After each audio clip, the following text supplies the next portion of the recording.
Society tells us the way to be happy is to achieve our goals. Get that great job, earn that money, get a good body, find a partner, have happy, healthy kids, have a big house, have a nice car, have holidays. Goal, goal, goal, goal, goal. And it's true that if you do actually manage to achieve these goals, then there is a little moment of joy and happiness. But how long does it last? How long before you're looking at the next goal, and then the next goal, and then the next goal? And as we live our life trying to constantly strive to achieve these goals, one after the other, how tiring and exhausting does it get? Is this you? There is a radically different way to live your life, which is a life based on values, a values-focused life. It's like two kids in the back of a car, and it's a 3-hour car journey to Disneyland. And the first kid is totally goal-focused. Are we there yet? Are we there yet? How much longer? Are we there yet? This journey of frustration, it's all about the goal. The second kid is values-focused. He's got the same goal. He wants to get to Disneyland.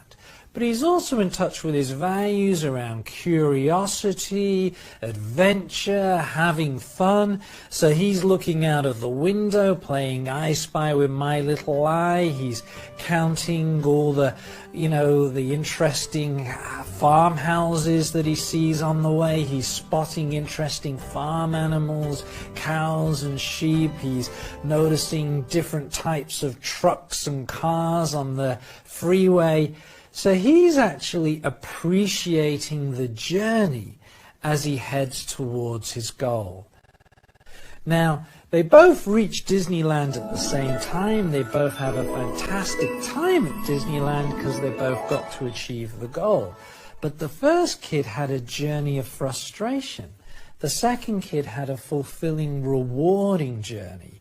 Then on the way home, the first kid, are we home yet? Are we home yet? Are we home yet? All about the goal, all that frustration. Second kid's looking out of the window, noticing how the world looks different at night, spotting the lights in the farmhouses and the cat's eyes on the freeway.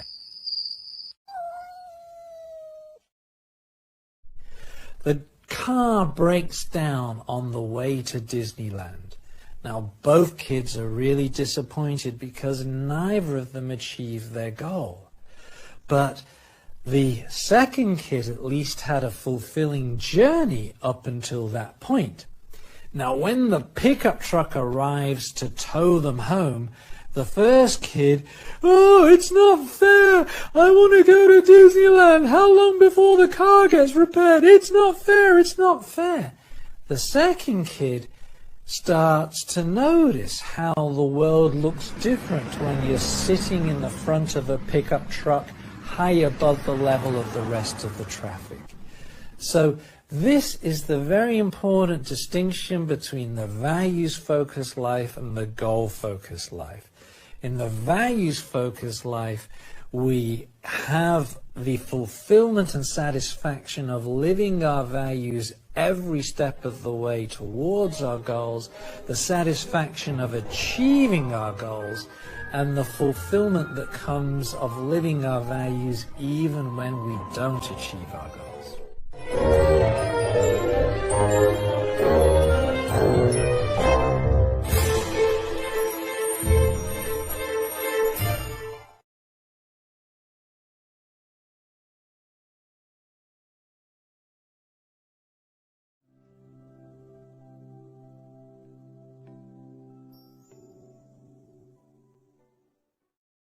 Life is like a stage show, and on that stage are all your thoughts and feelings and emotions and memories and everything that you can see, hear, touch, taste and smell.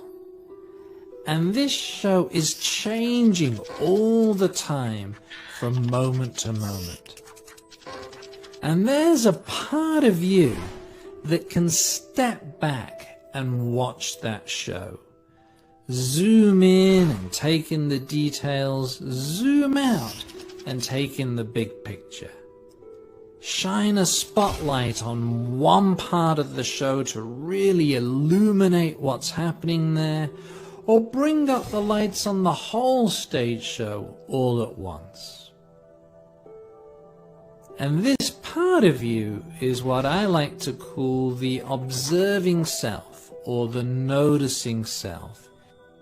And no matter what shows up on that stage, no matter how the show changes from moment to moment, this observing self part of you is always there, always available.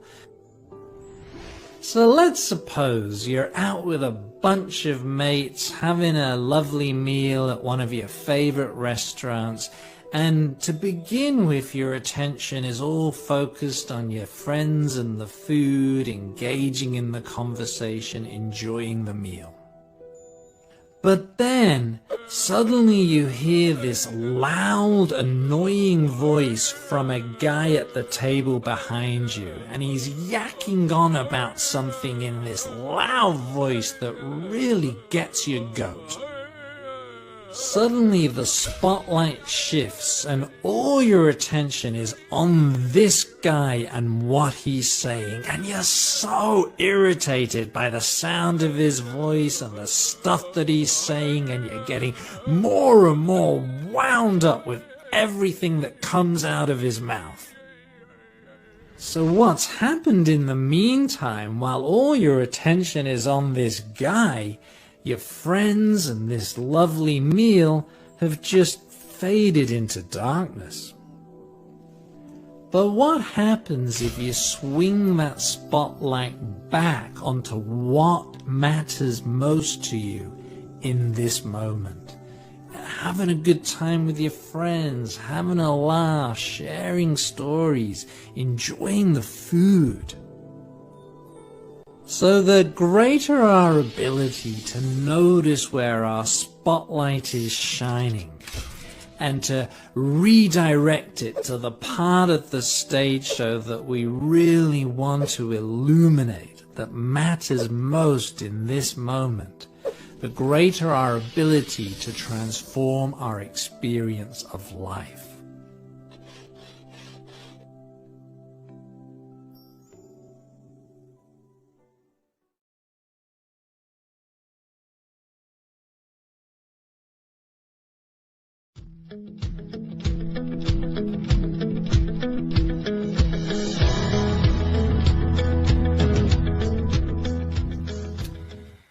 Have you ever noticed how easy it is to get pulled into a struggle with your own thoughts and feelings? This is something that we all readily do. It comes naturally to us. We start fighting and struggling with our thoughts and feelings. It's as if we get pulled into this game of chess where the white pieces are all our positive thoughts and feelings, and the black pieces are all our negative thoughts and feelings. And we get so invested in trying to win this battle. We try to move the white pieces, our positive thoughts and feelings, to dominate the board. And we try to wipe out all the black pieces, get rid of all the negative thoughts and feelings. But there are at least two problems with going through life this way. Firstly, there's an infinite number of white and black pieces.